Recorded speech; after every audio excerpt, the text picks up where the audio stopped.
Russia has already fired more than 600 missiles into Ukraine. Now to the flooding crisis once again. Good evening. Michael Clark has spoken about the life and times of his best mate, Shane Warne.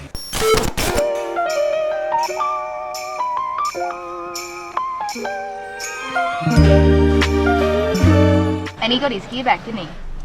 His gear? Yeah, he got his pipe back, he got his bong, he's got everything's back, man. He got... Fucking Sydney traffic. Look at this fucking clown.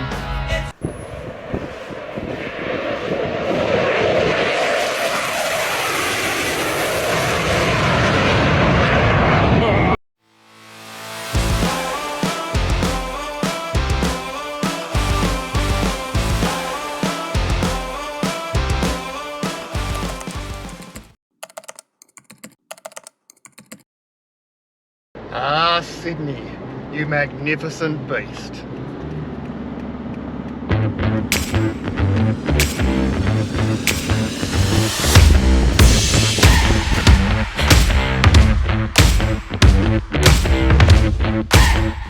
Today I head down to the industrial town of Port Kembla to catch up with Phil from Filthy Leather Co. and chat to him about his business and the direction it's heading in the future. Phil's a super cool fella, and I hope you enjoy this video.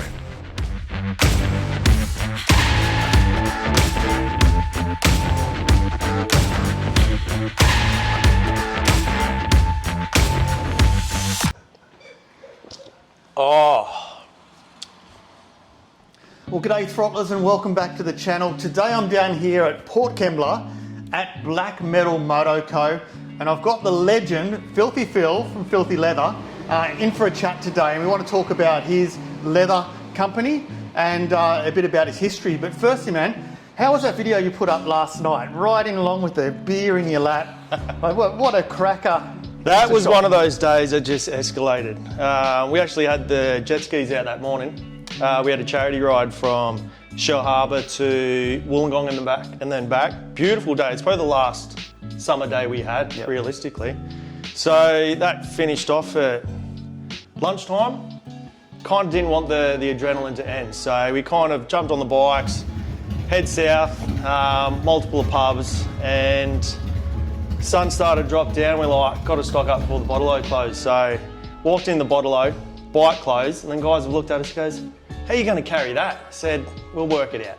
So that video was the end result of a long day of out in the sun riding. So finished off well. It's gone quite crazy actually, that video. So I've only known you for a relatively short time in the scheme of things, but that video encapsulates what I know about you. Like it's the easygoing, fun-loving, I'll do anything sort of bloke, and also super cool riding choppers. Let's go back a bit. Let's talk about you. Where did your passion for motorcycles start? Motorcycles, I was considerably a late bloomer to the whole motorcycle industry. So I reckon it would have been maybe around 1920, first overseas holiday. At that point of time, I had very little money. My cars were always breaking down. A good mate of mine and I shot overseas to Bali, and that was really my first real time on any type of motorcycle. So it was a little scooter, Bali, came back, and the bug just got me. From there, got my license. I think my first bike was a import CBR 250. So back then the biggest bike you could have was the 250. And that thing was an absolute rocket ship. It redlined at like 19,000. And first ever motorcycle, it sounded like an F1 bike. I had that thing wringing its neck, and I thought, how is this legal? How am I legally allowed to ride this bike on the road? Second day, I had it redlined every gear. So you kind of move on fast, and then from there, it just went crazy. And so going from a CBR to what you're riding now, super cool old school choppers, how did that transition happen? Cool transition. So pretty much every style of bike in my life is happened for a reason. So going from my first bike was a CBR 250. Just wanted to go fast. Young kid, so jumped up to a GSXR 1000. That's a big step. Everyone was like, oh, I'll get a 600 first. And I'm like, nah, straight to the 1000. And built that into a drag bike pretty quick. So we used to drag race quite a lot up in Eastern Creek. and back in 2013 started a bit of a crew called the Speed Crew South Coast. So that was just away, so I was working away at the time, come home, gather a bunch of guys, go drag racing. So we built a trailer, and every, I think, Thursday night used to be bike night. So that 1,000 was an absolute weapon. Still kept it street registered. Didn't do the extended swing arm or anything like that, but there was plans to go balls to the wall. But then I also used to race track that as well. So from there, jumped into the adventure world. I started flying around Australia a lot for work and getting placed in certain areas for long periods of time. And I ended up buying a BMW GS, the 800, which was absolutely brilliant. So from that, I shipped that around Australia from job to job and done the whole adventure bike thing. So that was rad. And after a while, I was skateboarding a lot as well, doing a lot of dumb shit. And the wrists just took an absolute beat down. So I could no longer really put pressure on my wrists for long periods of time. And inevitably, that's what kind of got me more upright into the cruiser and chopper world. So, plus it's just something that's always on the bucket list to build sort of old choppers and cruisers. So Yeah, absolutely. I think you've gone through the transition that most people do. Yeah. Going from the sports bikes until it's just too painful to ride a sports bike. It is. And then you have to look at your other options. Being in the chopper world now, and you've come back from being away, and now you've got Filthy Leather Co. That's it. So what was the step that made you want to get into the leather business? I think it kind of starts before that. It's because I was away for so long. I was working away for 5 years, and I was only home for 2 months of the year. So with the family, friends, you kind of leave everything behind. And at that age, it was a great opportunity for me to get out, start making some real money, because the steel industry around here just completely died back then, and had opportunities to do a bit of fly in, fly out, which was great. So the bank account skyrockets, but your quality of life really deteriorates, and it takes an absolute beat down. So after 5 years, it was just enough. So the transition from being away for 10 months of the year to trying to establish myself home full time was always the end goal. So with what I'm qualified in, there was no real work for that at the time.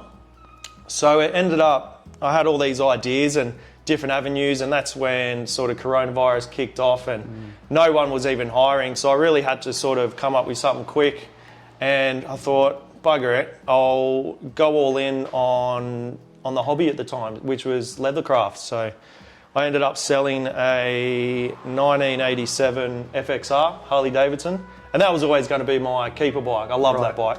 But something had to go, and that was the bike that was ridden less. So ended up selling that to fund what's now Filthy Leather Co. So here we are. Awesome. Yeah. I actually love the symbolicness of a Harley being sold to fund a leather company. I think that's It's really something good I never ever would have imagined happening. But I feel like if you don't sacrifice something, you'll never push as hard. So that was my way of saying, you know what, yes, you are going to sell this. Down the track, keep pushing, hustle, do everything you have to do, and one day you'll be able to replace that. So Yeah. I did get to a point where I was able to not buy that bike back, but then purchase another bike that I'm super stoked on. So Very we're nice. slowly sort of making it back. So tell me about Filthy Leather as a company. Your products are amazing. I've been a fan ever since I discovered you. But so now you do markets. Yeah.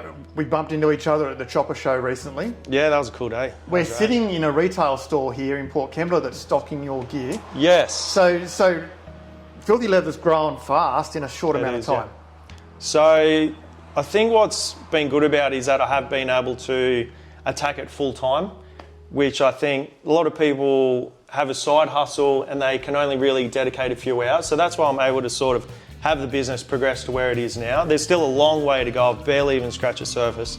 But I have generated a lot of interest. So we are here in Port Kembla, the flagship store, Black Metal Motor Co. So this was primarily a shop, because we were always an online business. A lot of people contact me saying, I want a shop that I want to be able to try the gloves on. I want to try the tees and jumpers and things like that for size. So Chris and I got together and we're creating this cool space. So this is not just a bike shop, but trying to create something for the South Coast that riders can come to, grab their coffee.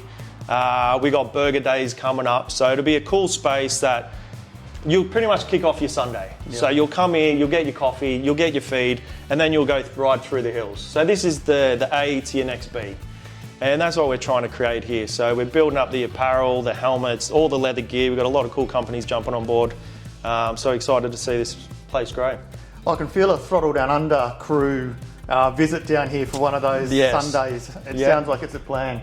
There's definitely, we've got a lot of clubs sort of coming in to visit. So it'll, once we establish ourselves a little bit more and we work out what we're doing, because we're kind of just winging it, it'll be a cool space. Cool. Because there's not really anything like this down on the South Coast. So just something for everyone that rides bikes, whether it's cafe races, choppers, Harleys, you name it.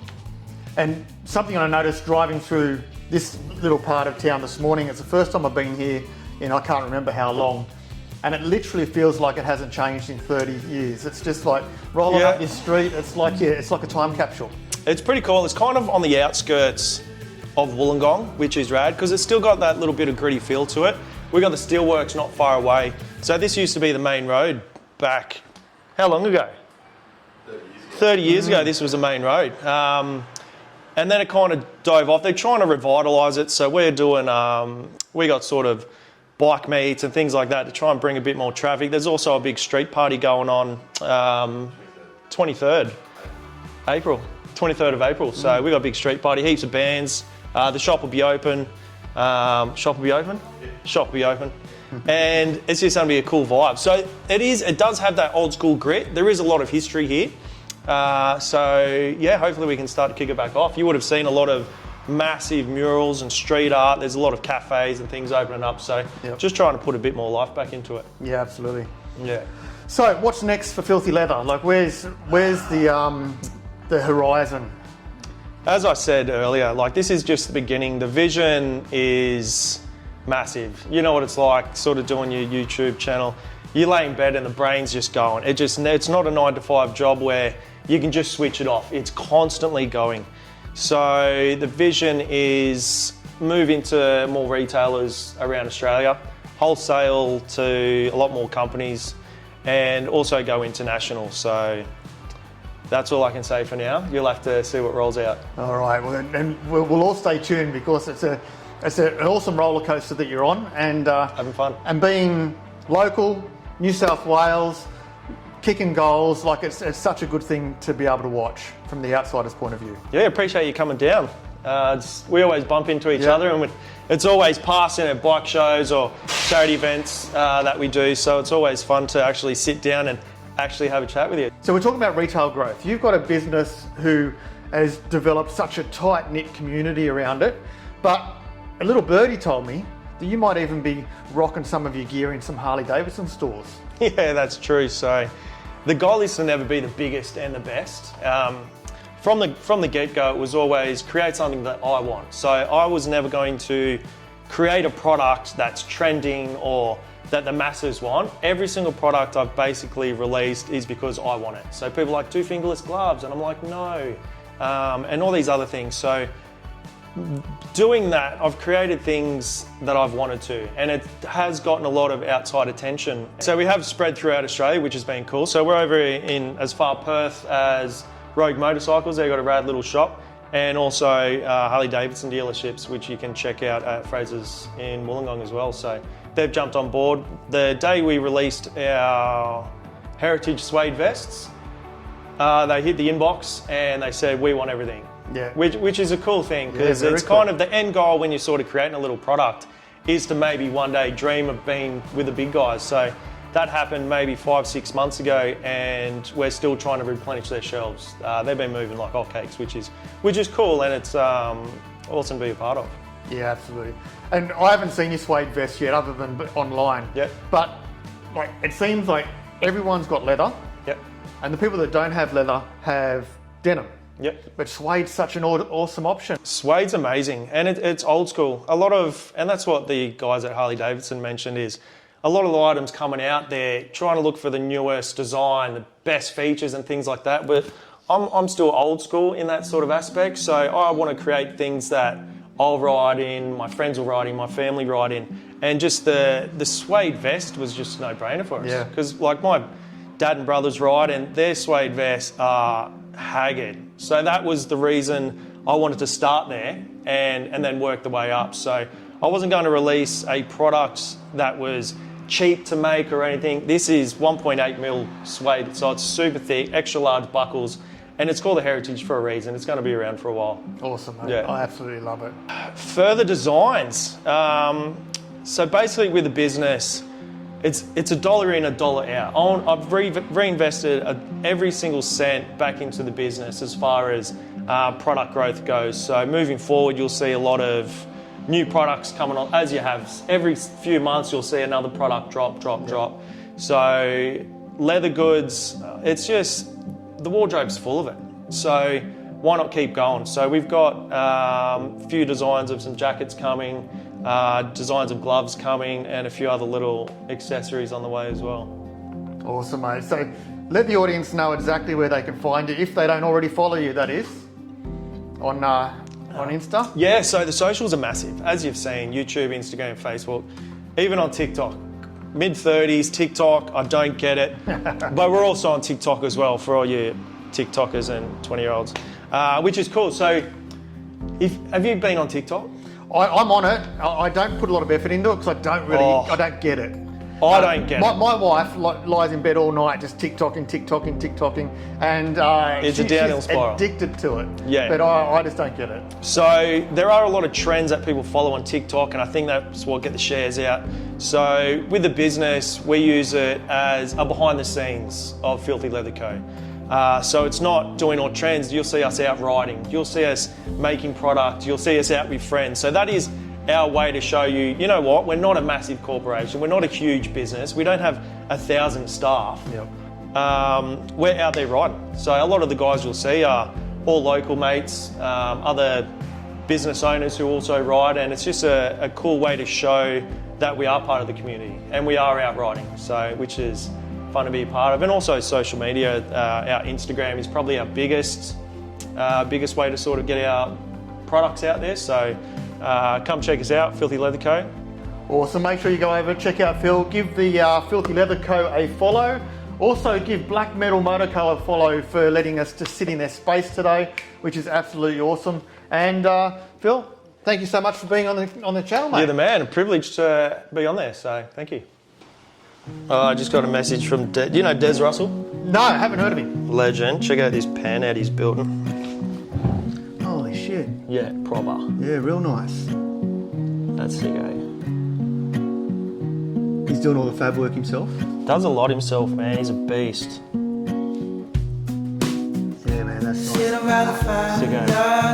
A lot of work. Yeah, every little time that I get a chance to close my eyes. If you're gonna make it soon, maybe we could get